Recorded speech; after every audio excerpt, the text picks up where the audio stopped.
Hello, my name is Damon Friedman, co-founder and president of SOF Missions. As a 20-year veteran within Special Operations, I've gone through many challenges due to my military service and time in combat.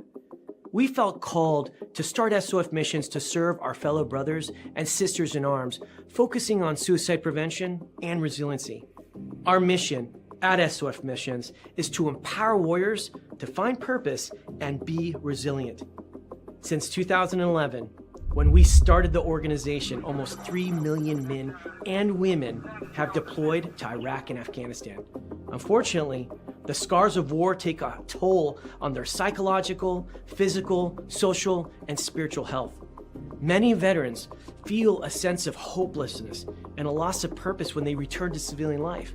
They feel isolated and alone, unable to reconnect. And in the greatest of tragedies, over 20 veterans lose all hope and take their own lives. Our goal at SOF Missions is to provide veterans the tools and resources so that they don't become a statistic. We offer a unique approach to combating veteran suicide through a whole health intradisciplinary model. The Be Resilient program is a 4-pillar methodology that addresses the areas of psychological, physical, social, and spiritual wellness. We provide care through 3 delivery methods: medical clinics, retreats, and educational training.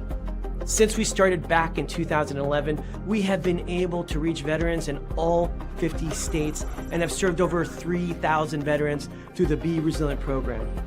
Being resilient is a multifaceted and complex issue. We know that to find a lasting solution, we have to address the whole warrior.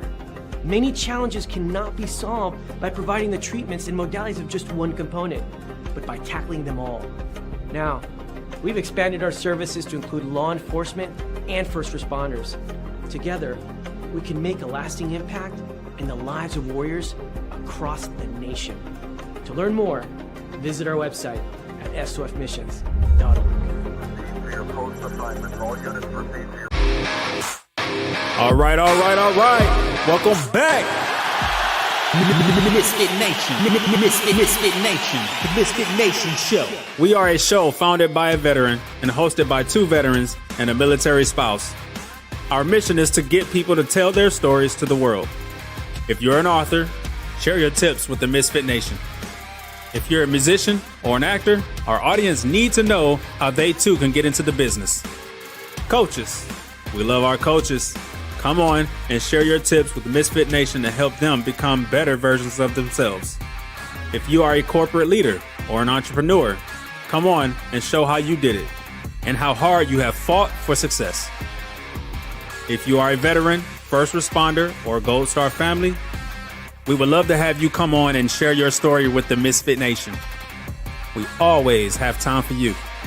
If you're feeling down, alone, or starting to see the darkness, stop. Think about those who are around you. You are not alone. You will be missed. If you feel like your problems will be a burden to those in your inner circle or feel embarrassed, dial 988. If you are a veteran, take option 1. We need you to keep pushing forward. Don't make a permanent solution to a temporary problem. If you are a new listener, welcome to the MisFitNation show. Be sure to subscribe to our show on your favorite podcast app. Also on our YouTube channel at @the_MisFitNation. Subscribe and click the bell to keep you up to date on our latest episodes and all of our news. You can also find us on Heroes Media Group and About Face Radio. Now, let's get to the show!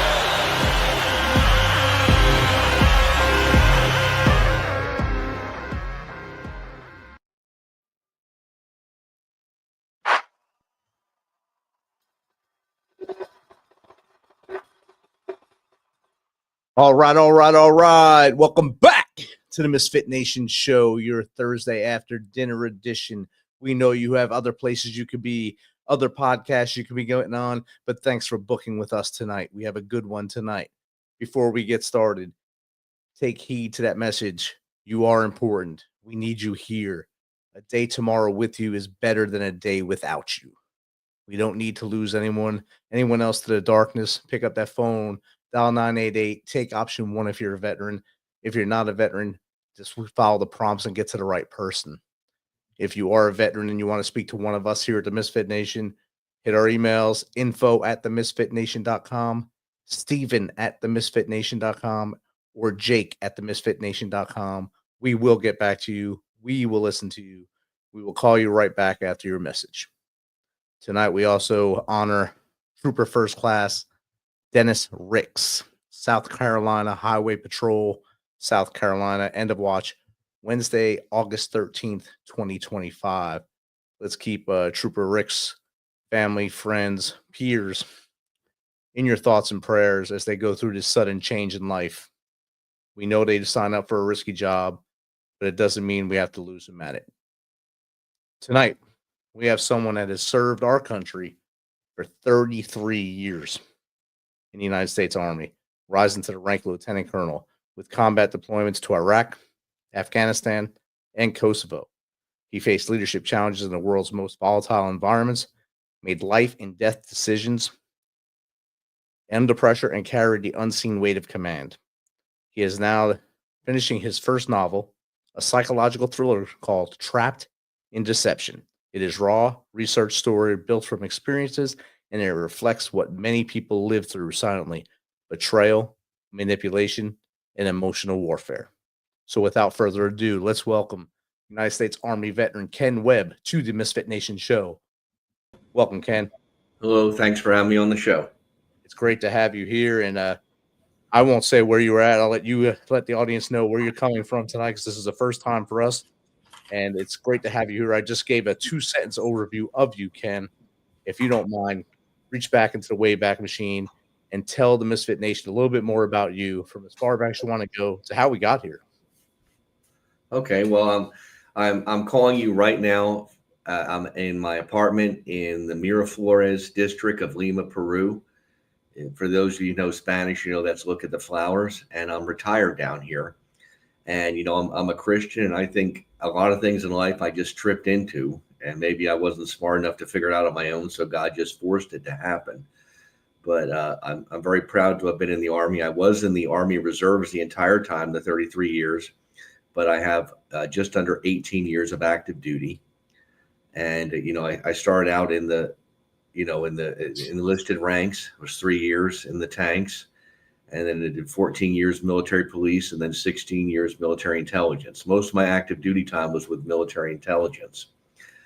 I'm very grateful for the time I was able to have there. And then also as a reservist, I had a civilian job, and it was American Airlines. I wasn't a pilot, because that's what everybody asked. Worked first in reservations, then operations. And the way they were, they had a 5-year rule for being deployed, but that went out the window after 9/11. And it was like, as long as troops are deployed, and that, I mean, I assume that includes now. Yep. I was still working for them, but, you know, eventually I'll get a retirement from them, retire from them as well. And so what happened is I went through some depression when I did retire, and I retired twice. First in 2020 after COVID, or during COVID. And I got an email 3 days late saying, so much your retirement, you've been extended 2 years. And then, you know, I still didn't make colonel. So, but I did my last active duty tour at the United States Embassy in Baghdad, Iraq, with the Office of Security Cooperation. And that was an interesting tour. It was a diplomatic mission, so I wasn't allowed to carry any weapon or firearm. And I had to actually get a visa to go there. First time I went somewhere with the military, and I had to get a visa because it was under the State Department. It was very comfortable. And my cousin, Dawn, her son just got back from there. He's infantry with the National Guard, and he was on a protective detail over there. So, I mean, some of the things I'm dealing with, I'm also 100% by the VA, and I'm dealing with some stress, 50% due to PTSD, things I saw in Kosovo. I saw somebody get shot up.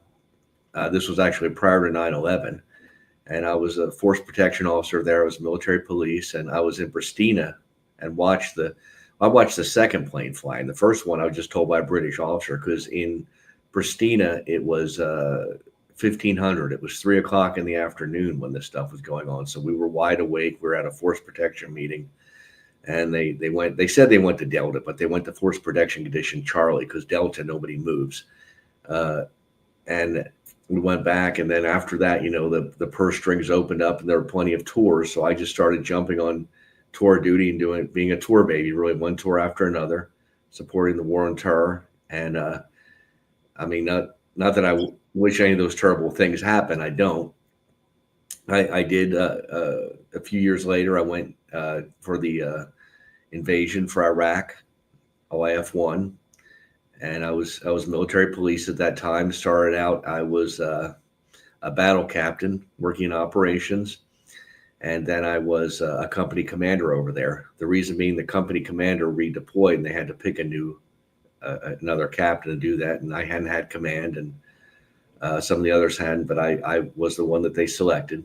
So I finished out the command as a reservist. We returned from Iraq, and then I went to Fort Huachuca, and I got fully branch transferred as a military intelligence officer. Then I did mobilizations to Fort Huachuca before I went to Afghanistan as the S3.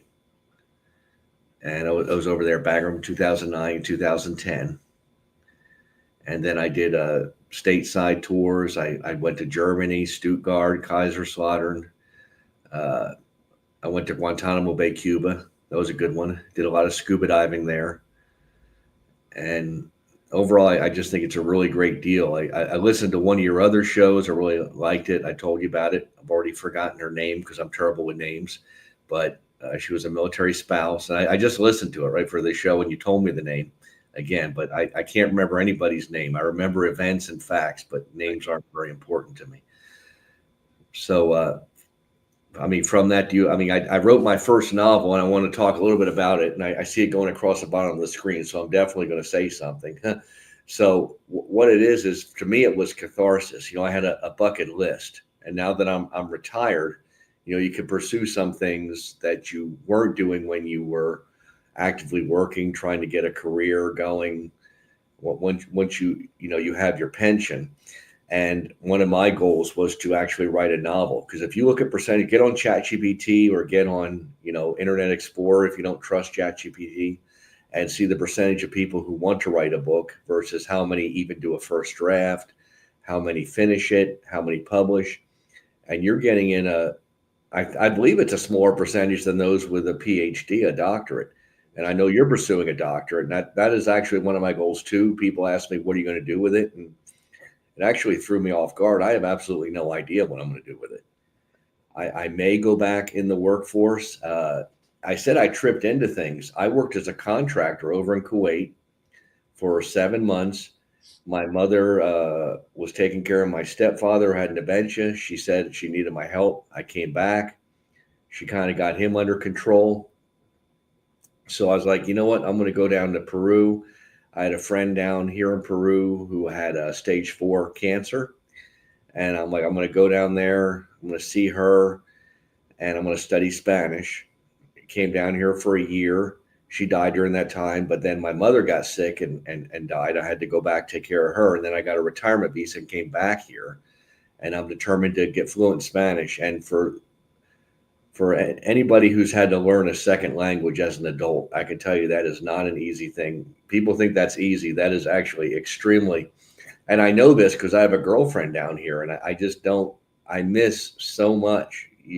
I used to actually say I wanted to marry a woman who didn't speak my language so that we couldn't argue.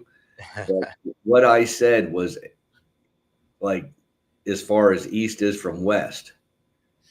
I mean, we just had an argument yesterday, and it was all due to miscommunication. It's all, and well, if you read a lot of stuff with military, like with, I believe, General Custer and everything else, there was, of course, that was the same language, but people, if you don't communicate effectively, if you don't write effectively, you can, putting a comma in the wrong place, you can completely change the whole story. Right. And my book, Trapped in Deception, there was a former friend of mine. He was never in the military, but I worked for him for a while after college. And, just a story of someone who's not a pathological liar, because a pathological liar lies even when they don't have to. They have an urge to lie. But someone who uses a lie to just effectively and doesn't has sociopathic tendencies where they take no responsibility for their own actions.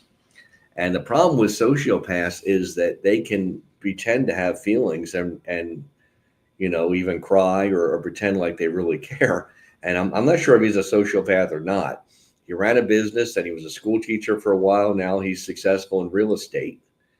And in the book, he robs a bank in Dallas, Texas, and he robs it. It's a white collar crime. He goes in and he works for the bank for a while, a number of years, gets in good, gets all the passcodes. Everybody likes him. And he steals a bunch of money. It's an old story, fakes his own death. He escapes, private jet down to Huancayo, Peru. Huancayo is it's kind of a tourism place in Peru, but it's not a tourism for gringos like me. I went there specifically, and in the 3.5 days I was there, I did not see another Anglo person, nor did I find anybody who spoke English outside of the tour agent. So, he went there, he sets it up, and then the bank that he was working for, they don't want to report this to the police right away because they were gambling illegally, the CEO was, with the money that was stolen. So he was using the money to gamble illegally. He had lost some of it. So they hire somebody to go down and get him. And what is unique about my experience is in my book, everybody I write about in the book that has a talking part is based on somebody I personally know. And I've elaborated, like my former friend, he didn't kill anybody. He didn't rob any bank or anything. So you exaggerate for novels you take. And then the good guy in the book, of course, who am I going to base that on? That's based on me. But he's a computer expert in the book, which I'm not. But he had to have some marketable skill. The guy reaches out to him. They hadn't talked to each other in a long time. And because one of the things this guy stole, in addition to transferring money to the Caribbean and other places, was he stole a cryptocurrency key. And they have to get past the locks and stuff that are on the cryptocurrency key. And they need a computer expert, and his people aren't able to do it. So he goes back to his former friend, and he offers him this. And then it's, through gossip and everything else, the special forces communities, that this guy knows some people, and they hear about it, and it gets back to the people at the bank. So they convince him to go down there with some other contractors that are hired by the bank, and they're going to try to recover the money. So that's the story. It's not a very long novel. It's just under 43,000 words, which, if you're familiar with novels, most of those kind of novels are going to be more like 60 or 70. So it's going to be like 100. And it's not finished. It's with my editor now, but it'll be published by December. But I anticipate it being 170, 180 pages. I'm kind of anal retentive. I put footnotes in it, acronyms. I got a list of characters, a forward, and I'm going to sell it. And in total, when you write a book, if you're unknown like I am, with all the beta readers I hired, I want to make sure this is done right. It's a bucket list thing. I'm spending like $7,000. Wow. I don't think I'll ever see that money again. But it's okay. I'm sorry? It might trickle in. It'll trickle in. I'll get some of it back. Actually, I'm going to give away a lot of books for free. It's cheaper for me to print books down here, and I plan on printing 500 of them. I'm going to give them to all my Spanish teachers. I'm just going to ask them to give me an honest review. I'm going to give it away to the libraries down here. My friends and family will buy some in the States. We're going to have a drawing at the church I'm at where I'm going to be selling the novel, but I'm going to give one away in the raffle that they have. Things are donated. So, that's going on there. And I'm just looking forward to my future. And I don't know what's going to happen after the doctorate. I was offered a contracting job when I was down here 3 months working, and it was one I had applied for and was accepted to. And this was last year.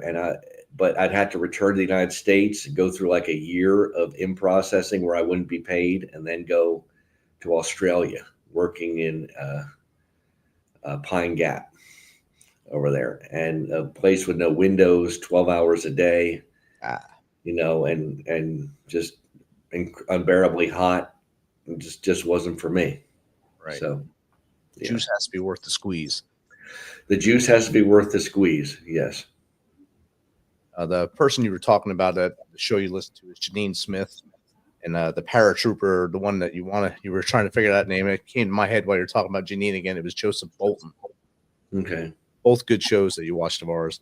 You spoke about Kosovo. A lot of people forget that Kosovo was going on in the 90s, and it was actually a pretty vicious fight. One of our co-hosts from the Tuesday group, Jake Holland, he was over there with EOD during the mud phase of that and stuff.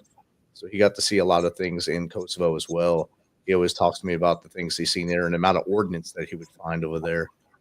Okay. Yeah.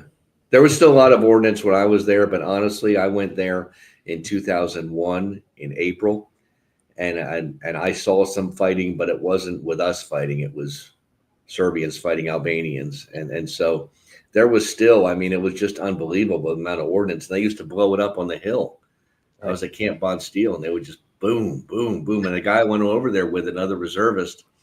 He was a Vietnam vet. He was Army, but he was former Marine with The Walking Dead, if you've heard of them. And they call that because so many of them, almost all of them died. And he had earned it was Dale Davis. He earned a Silver Star in Vietnam, pinned on by Lyndon B. Johnson. Wow. And, that ordnance would go off, and he had some PTSD, but his PTSD was different than mine. His was from like severe combat. And he'd be jumping and yeah. And then you had the honor to be in Iraq in 03 and 04. I was also there. And I was with him in Iraq 03 and 04. And by the way, he was 3 months younger than my mother. So he went to Iraq. I'm 56 years old. He was like 57 when we left Iraq. So I'm like, and he was living, I was a battle captain and company commander. He was like on patrol, military police, leading Brown and Root convoys up and down the main supply route or alternate supply route, MSR Tampa, ASR Jackson. And he was, sleeping under like, motor type homes and stuff, living under very austere environment, very difficult for someone his age. He was a tough guy. I was in 03 and 04. I was in Ramadi. Yeah. Far worse. No, I was in Talil. Okay.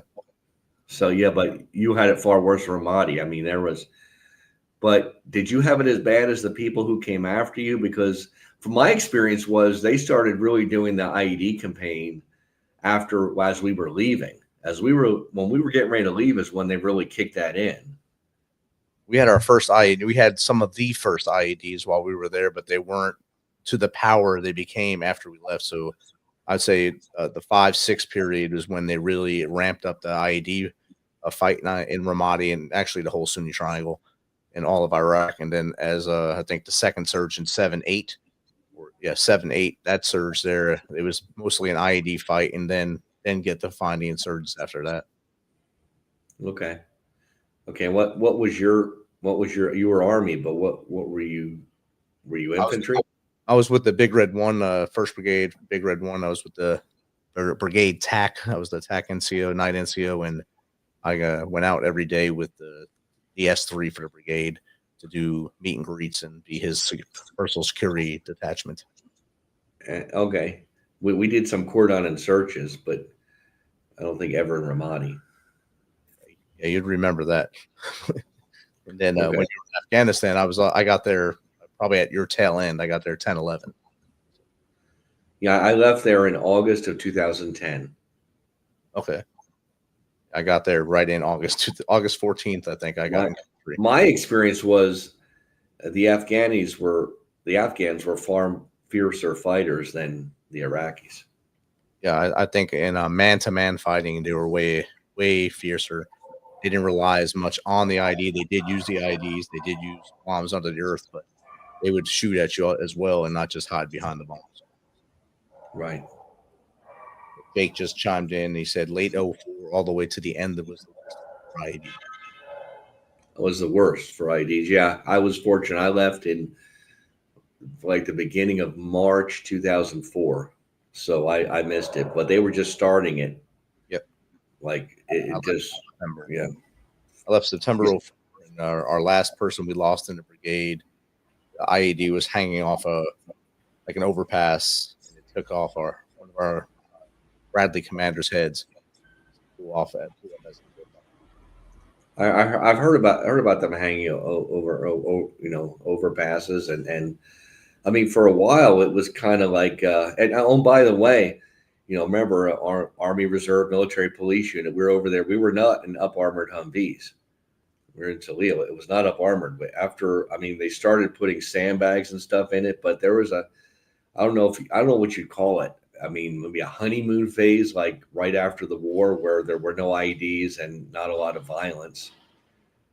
Yeah, And then I think all the tourists went there because we were there.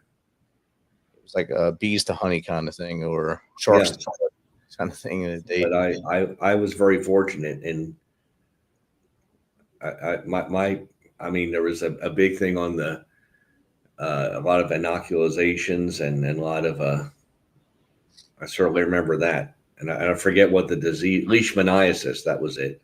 yeah, People be spraying for leishmaniasis, and but one thing I do remember, I mean, scary during the actual, I guess I'd say, war. We thought Saddam Hussein had chemical weapons, and we were always going to Mop 4, which, I mean, the viewers who don't know that, that's the chemical level, 4, and just in full gear, and sometimes we'd stay in it for a long time, and I mean, you'd see the Patriot missiles taking things out, you'd get scared, but I don't know, that was it turned into nothing much. yeah. Most of the Scuds were not armed with that munition. Most of it, he had a lot of time to hide everything he had, out of the country if it was still there. So who knows? It's above my level, above yours at that time. It was, and I remember you saying that when you just said about the Scud missile. I remember being in Mop 4, and I remember with have a map and have I don't know, a plastic, I forget what they call it now, plastic acetate overlay, and then the grease pencil, because they say the Scuds weren't very accurate. They say Scud missile vicinity, Arifjan. And it'd be a computer, I guess, talking, but it would be given the grid coordinates, and we'd be finding it on the map and Trying to figure out if you're safe or not safe, or where the cloud would be if there is a cloud. yes. We got a question from the audience just popped in here. This is from Ink and Honor Vet. Ken, how much of your thriller is based on real life intelligence work? Thank you, Ink and Honor Vet. Oh, to be honest, I would have to say, I have to think on that for a second, but I'd have to say 0, because what it's more about is, okay, so the hero protagonist is named Eddie, and he's based after me, and he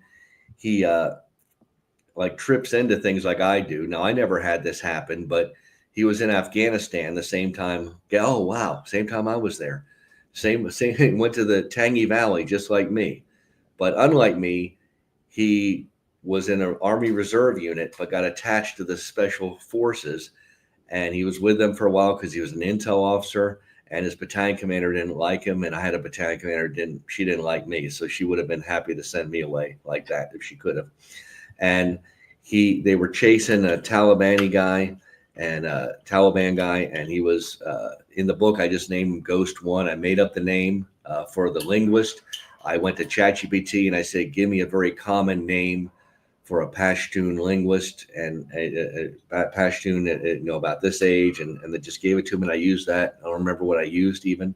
I did the same thing for the name of the Taliban leader, and he's caught. There's a firefight. He gets caught in it.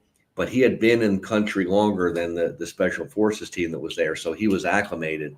So that he's with a company commander or with a captain, a team captain, and it's like, "Sir, go with him. You're acclimated," and he's running through something, and he's carrying his M4 and his M9 for the 9mm, and of course that M9 is like here in his holster, like that's how I used to keep it.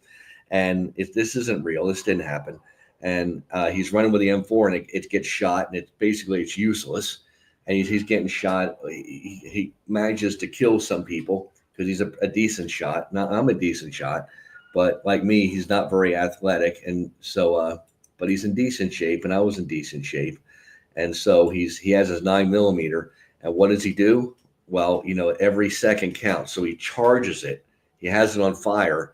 And then there's some right by his feet. And what does he do? What does that happen? You freeze up when that happened. And he pulls the trigger, and it shoots, not like you shoot on the range, but like artillery. Goes up, and he kills this Taliban leader. And he gets a medal for it. It was a complete accident because he made it beyond the maximum effective range of an M9. And I did that on purpose. I looked up the maximum effective range, and I made it more than that. So everybody who really knows about firearms, the people I would call operators, they know that, this is a bogus award. And he probably should have got a GOMAR for it, a general officer letter of reprimand for discharge. But he got a medal for it, and he's feeling guilty about that the whole time that this whole thing is going on, and this person has betrayed him, and so ironically, before he goes down, and he isn't the one that's supposed to take out. They're not going to kill the bad guy in the novel, whose name is Sean in the novel. They need to bring him back to find out where all this money went that was sent to offshore accounts. And so these contractors, they do this off the books. They kind of like do some off the book work because this isn't entirely on the up and up what they're doing, right? So they sent him through training, like a lot of I'll say the name Blackwater or other companies do this. I'm not familiar with a lot of them, but they go through training. I'm told the training is excellent they get, because I guess the people who were the best often want to go where the money is. Not always, but they get excellent training. So they put him through training just in case he has to handle himself. And it wasn't based on intelligence work. No, this is a work of fiction. A lot of the events really happened, and I researched a lot of things a lot of the emails and text are taken from this person who used to be my friend, who could just manipulate and twist stories.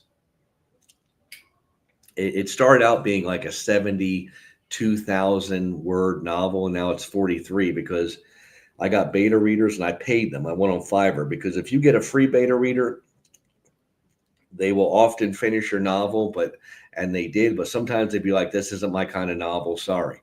If you pay them, then they have to finish.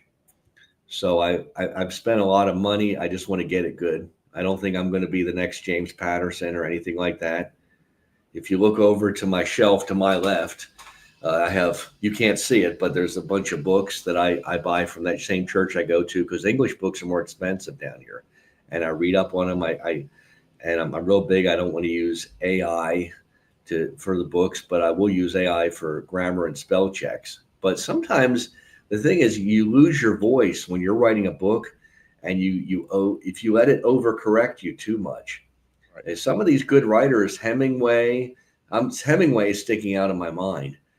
But there are other writers to where you read it, it may not be perfect sentences the way, ChatGPT or other people would have you write it, but an author has a voice, and you recognize the way people write. Tom Clancy, to me, an excellent author, but he had Debt of Honor up there on the shelf, but he gets way down in the nitty gritty unnecessarily. W.B. Griffith does it a little bit better, but then I like Jack Higgins.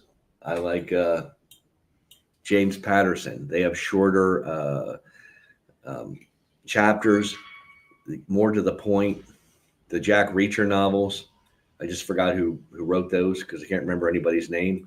But I like those novels. The only thing is with Jack Reacher, it's not very believable because he's a guy that's just naturally cut and healthy, and he's traveling around on a bus all the time and not eating right. So I don't know if anybody could really be like that. I'm sure somebody out in the audience knows somebody that is like that, but it's certainly not me. I belong to a gym here, and I go 3 times a week. They want me to go 4, so I'm doing that now. My girlfriend is a physical therapist. She's pushing me to eat better. Stay away from soda. Yeah. So to answer that guy's question, I mean, yeah, it's not. There's nothing in that's based on real world intelligence. I wouldn't put that in a novel. That was a fictional novel that wasn't classified. You'd have to get a lot of clearance from the Pentagon at that level. Absolutely. That takes a lot more of your time and effort. Uh-huh. And that's Lee Child who wrote Jack Reacher. Lee Childs, thank you. I think. Can you see me? Can you see me okay? I got you still. You're good. Actually, Okay. Look now. I'm not actually seeing the video right now, but that's okay. I don't need to. I got you clear. Okay. As long as you got me, that's the important thing. You brought up a good point about eating junk food on the bus and such.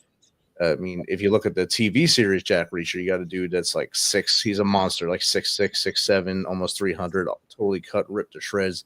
And then the movie, you have Tom Cruise, who's about 5'4", flat with high heels on. He's about 5'6", maybe, and a string bean. So the combination of the two of them, maybe you get the right person for it. But I like the series better than the movies. The series is better than the movies. Alan, I think his name is Alan Richardson. Yes.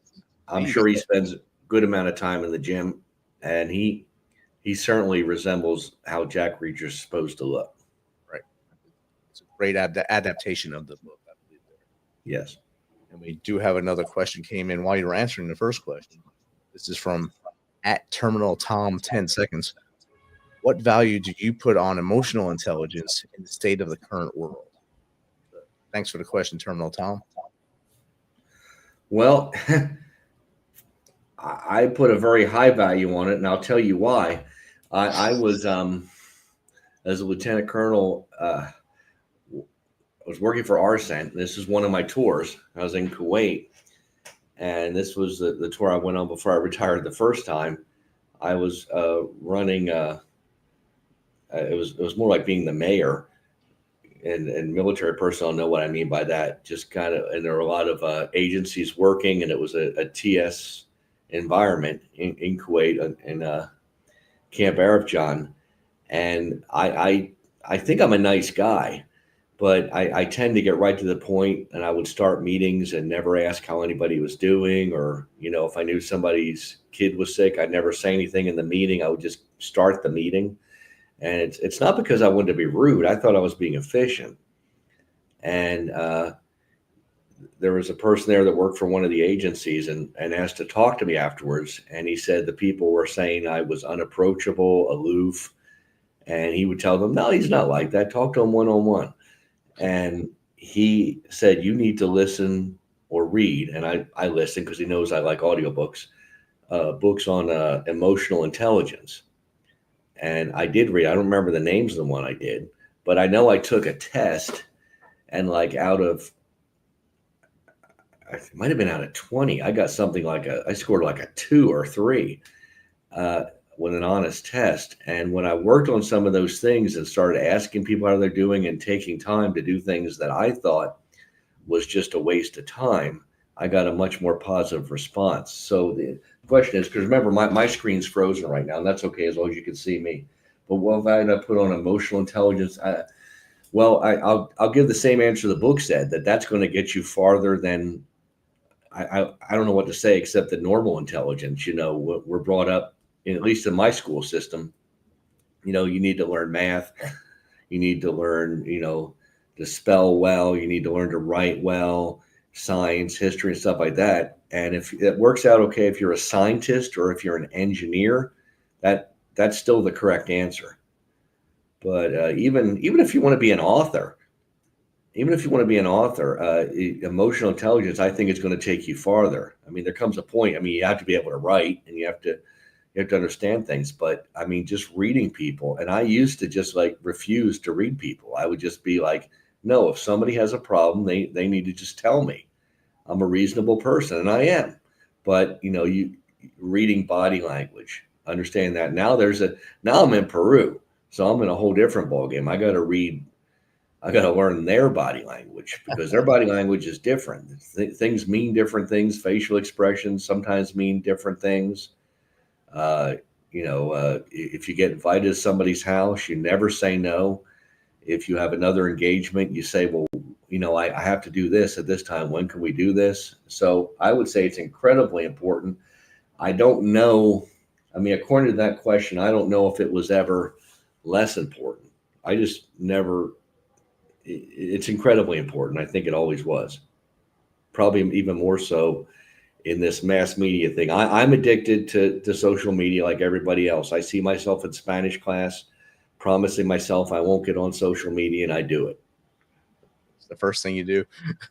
Yeah, I do it, and I turn off my phone during the class, and then I wind up turning it back on. I just have to stay connected, and my best friend, the retired chaplain, he's a retired chaplain, and he has like a day without social media, and I need to implement that. Yeah. I think we all should implement that. It's hard, especially doing this show and not being in touch. Kind of lose something if I feel like you lose something if you're not there. But sometimes if I'm not on social media, I feel like I gain more coming back and seeing things from a fresh light instead of seeing it every hour or every day. Mm-hmm. Back and it's all new again. So it's pretty cool that way. So if you're just joining the Misfit Nation tonight, we're on with U.S. Army veteran Ken Webb, 33 years in the United States Army Reserves, 18 years of that actively engaged on the active side, basically being deployed or in other capacities throughout the service, while also on his other side of his job, with American Airlines, so 28 plus years, 22 years, and now he's retired in Peru. I just highlighted those years for a good reason. You were gone a long time while you were in service. Did that strain your relationship with you? You said your mom was taking care of your stepdad earlier. Did that strain any of your relationships being gone? Yeah, I think if anybody had to be honest, it would strain anybody's relationship. Now I'm single and I don't have kids. I don't regret that, but I think that's due in large part to the fact that I was always doing deployments. Always. I mean, it would be next to impossible. I've never purchased a house. I would always just get an apartment for a short while or go stay with a friend when I came back because it was never very long. And then the Soldier Sailors Act, those of you who are reservists, you get 90 days to go back to your job. It's great.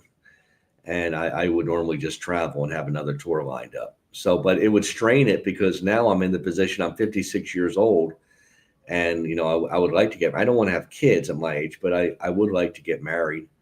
And I am very interested in this Peruvian girl down here. We have we have to work through this language barrier thing because it's not, I'm missing most of the times I get upset. It's because I don't understand what she's really saying.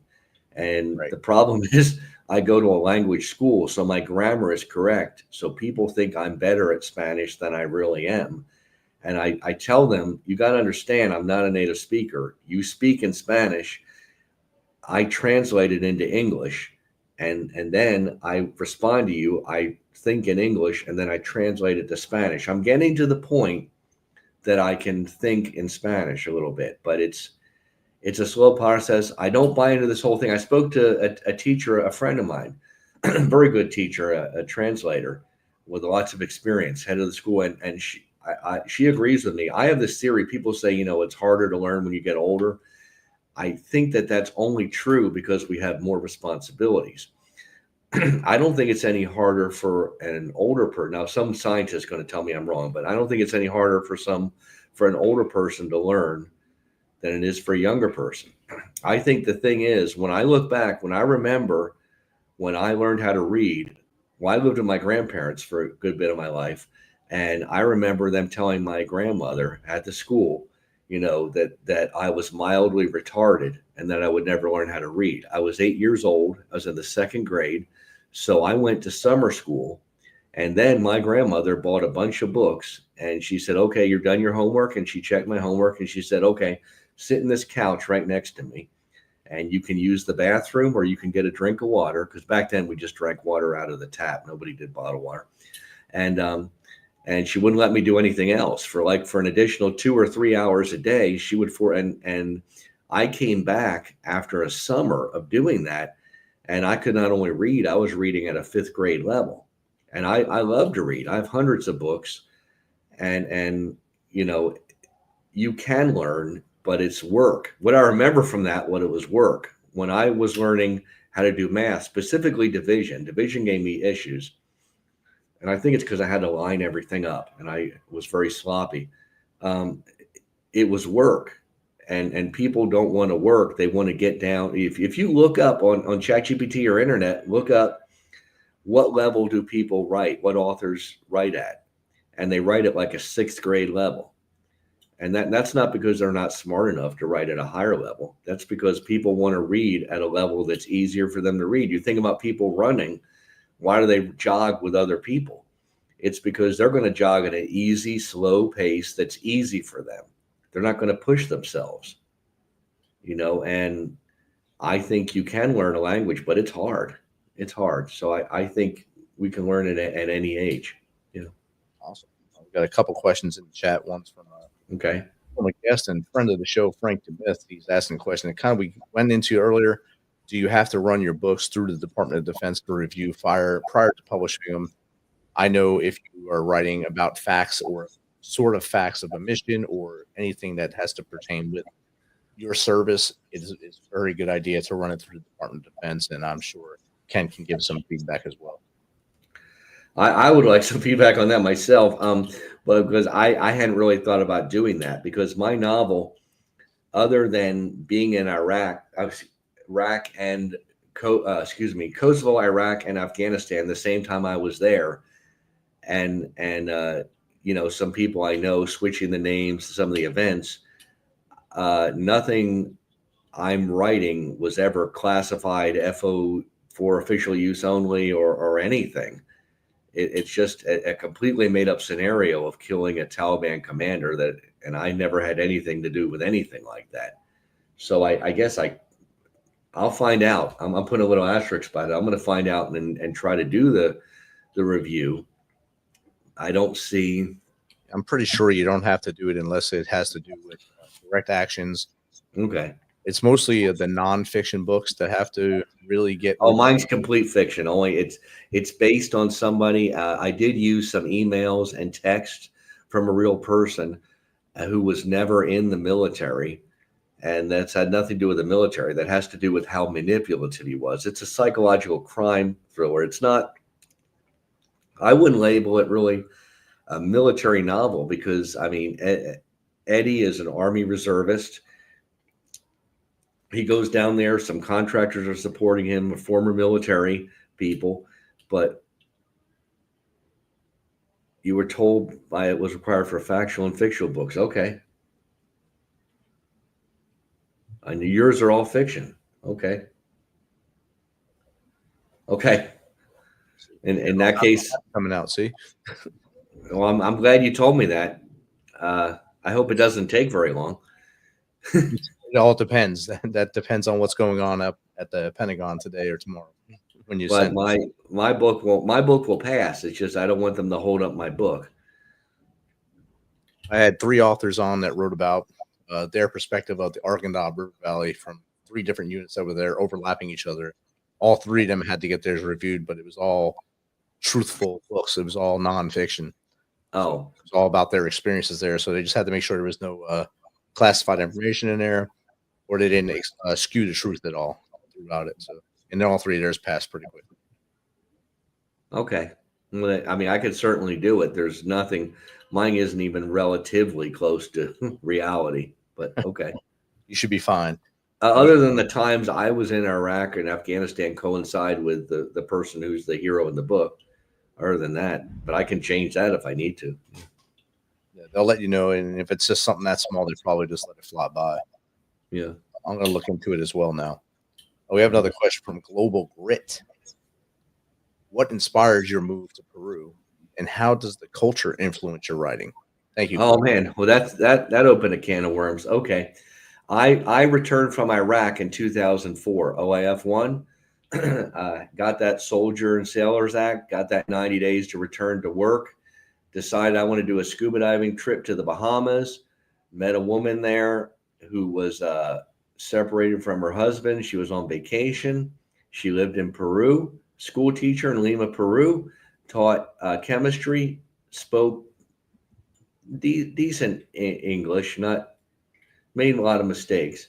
But back then, remember, this is 2004, no WhatsApp. We used emails. I decided before I go back to work at American Airlines, what the heck, I'll make another trip. A couple months later, went here to Lima, Peru. She didn't answer the emails, but I also had her phone number. I didn't want to call her from the U.S. So when I got here, I went to the school, knew she worked as a school teacher, went to the school system. They called her, and she actually had a cell phone. I didn't have a cell phone at that time. And she showed up, and I hung out here for 2 weeks with her, went back to the United States, went back to work, stayed in touch with her as a friend, and then got back in touch with her again when I returned from Afghanistan. That was in 2010, and we wound up dating for a while. And at that point, she went to the Bahamas because her friend was a teacher there. And I am leading back to Peru, and she was teaching Spanish in the Bahamas. And then she and I, after 3 years, long distance relationships last a long time. So we finally did break up, but I stayed friends with one of her best friends who became my best friend, named Cecilia. And Cecilia got the stage 4. She said it was breast cancer, but they discovered her in her back. I don't know enough to speak intelligently about that. I just know that she had stage 4 cancer, that I'm sure of. And she returned to Peru after I retired. We stayed friends a long time. I mean, I'm talking about a long gap, 2013 to 2021. And I came to visit her in 21, and 21, 22, December to, December, I went to Machu Picchu, did some other things, and then I would return every year. So this is actually my 5th time in Peru. She eventually did die. So why Peru? What drew me here? Well, I wound up, I was here during the COVID, but I was also here when their president got removed out of office, like they were going to arrest him. It was on television in the United States, like right before I left to come down here. He actually got up and ran, and they caught him. And so he was a popular president with some people. There were riots down here. I was supposed to travel down to Oxapampa, which I went to with my girlfriend about a month ago. And I was stuck in Lima. So I was like, well, I need a place to stay. So I went to this school, and they gave me a place to room and board, and still got to see my friend Cecilia. She was alive at that time. And I just like Peru. I did investigations online and found out, I investigated online and discovered that Peru is a great place to learn Spanish because it has kind of a neutral accent. And like I've been saying this, the whole time from the beginning, I just trip into these things. like the way I became an intelligence officer, I was on our 2-week annual training. I was military police. Somebody put a piece of paper on my desk, and I picked it up and just started reading it. I was a lieutenant. This captain came by and said, "Do you see your name on that paper, Lieutenant?" And he was the intel officer. And I said, "Well, it's on my desk." So I read it. And he said, "Well, you'd probably be a good intel officer." And I tripped into that. So I came back to Peru. I decided that I really liked it here. The cost of living, it's much more affordable. I love the United States. I mean, I'm a lifetime member of the NRA. I miss my guns.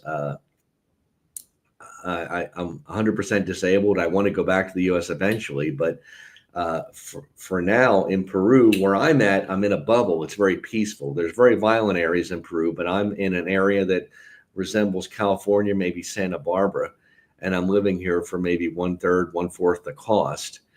And I don't have a car here. I sold my Ford Mustang before I moved down, and I'm just enjoying being able to walk where I need to walk or take a taxi. The taxi drivers don't expect tips. It's just very affordable, very cheap. And, you can get healthcare here. I pay for healthcare. Anything serious, I would go back to the United States. How has it influenced my writing? I just think I had peace and tranquility here, so I was able to write. But also, I chose Huancayo, Peru as the place that would be most of the action and stuff because I'm in Peru. If I was in Argentina, I would have looked for some place in Argentina. So, yeah. Definitely. Well, I just looked up at our live ticker. We're at 55 minutes. Our time's almost up here, Ken. And yeah, last one was a can of worms. Yeah, they got you going. That's good. I do have an answer for your publishing. I sent it already in the chat to Frank. Generally, no, you do not need to have a fictional book reviewed by the Department of Defense simply because it's fiction. However, if you are a current or former DoD employee, contractor, or military service member, and your fiction includes information related to military matters, national security, or subjects of concern to the DoD, you may be required to. And a review takes from, according to NSA policy 1-30, it takes up to 30, only up to 30 days to review. Okay. Well, I can do that. I think I'm clear. I think I'm in the clear because I didn't talk about any real operation. Yeah, so you should be good. So since you listen to the Janine Smith show, you should know that at the end of the show, we ask 2 questions. The first one is, how can my audience get in contact with you, maybe talk to you like we did tonight, or have you on their show? Okay, well, I found you on podmatch.com, but I don't expect them to have to go there. They can go there, but they can go to my website, which is kenwebb69.com. And I got some questions about the 69. That's the year I was born. I was born February in 69. There's nothing funny going on there. KenWebb 69. It's going across the screen. And I'd be happy to talk with anybody. And I'm promoting the book. I'm going to spend about $7,000 when it's all said and done. I've looked up the probabilities. I'll be doing good if I make back 2,000. And maybe other people that are listening, they've far surpassed that. And I would like to, but that's not why I wrote it. And I think if you're writing it for that reason, it's the wrong reason. Outstanding. And my last question I'll ask you, what's 3 things the Misfit Nation can start doing tomorrow to be better humans? Can do better. Well, I would say to think about how you can help your fellow man. By the way, today I went to my Anglican church, spoke to the priest, and in that church they're able to get married. So, I'm getting involved in the church. I'm going to do some Bible readings. I'm going to do some volunteer work. So getting involved in helping your fellow man. The other thing is to make sure you get exercise. And, even when I remember working on my master's degree, and I neglected my body because I was full-time active duty Army Reserve at the time. I was mobilized and also doing military school, and it took a toll on my body. So make sure you get out. Remember that, school isn't worth killing yourself about.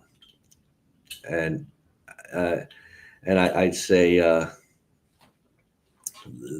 third thing would be to make sure you have the right priorities. It kind of is connected to what I said on the second one, but it's also, there's other parts. Like I said, now I'm missing out. Well, yeah, I was able to save up a lot of money. I'm able to retire now, but then, at what cost? I never had a family. I'd like to have a wife someday. I've read your stuff, Rich. I know that you have a family. I know that you're working on your doctorate. I mean, the doctorate is along the path that what I'm doing, but I didn't have a family. I never had a pet because I was jumping around to enable me to do these things. So consider that if you're going to do the way I did it, that there's a downside too. You're going to have to make sacrifices. Yeah. Thanks. Weigh the odds. Right there. Yeah. Everyone's saying thank you for a great show tonight. Thank you for hanging out, everyone, tonight. But Ken, this has been great. I can't believe the hour flew by this quick. You got a lot out of it as well, and we're able to share as much as you wanted to over the last 58 minutes. And I wish you nothing but success with the book. I know it'll do well. It'll do well because you want it to do. You're doing it for others. You're not doing it for the monetary version. You're doing it for. I'm giving it away for a lot of people. I want it out there. You're getting it out there, and that's going to help more than you know. You might create another writer just by you writing this book. Really, I'm going to put it in airports. I just want people to read it and get in there. Yeah. What we say here is with each show, if we reach one person, teach one person, it's a success. And I think with your book, it's the same thing. Once they read that book, you might get that person's mind going and say, hey, I can write that book. I can be beyond that statistic on ChatGPT and do great things. So I thank you for that. And I thank you for being here tonight. All right. Thank you, Rich. Misfit Nation, don't forget, we'll be on Sunday night. Another great show, another 3 great shows next week. The crew will have a great guest next week. We'll announce all this on the Cart Talk on Saturday. Be sure to tune into that on our shorts on YouTube. Till next time, be humble, stay hungry, and keep hustling.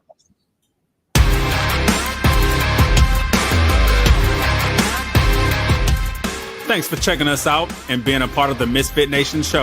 Don't forget to visit our website at themisfitnation.com. That's themisfitnation.com. Check out all our past episodes and get some of the great Misfit Nation gear for you and your family. As always, be humble, stay hungry, and keep hustling because we are Misfit Nation. Misfit Nation.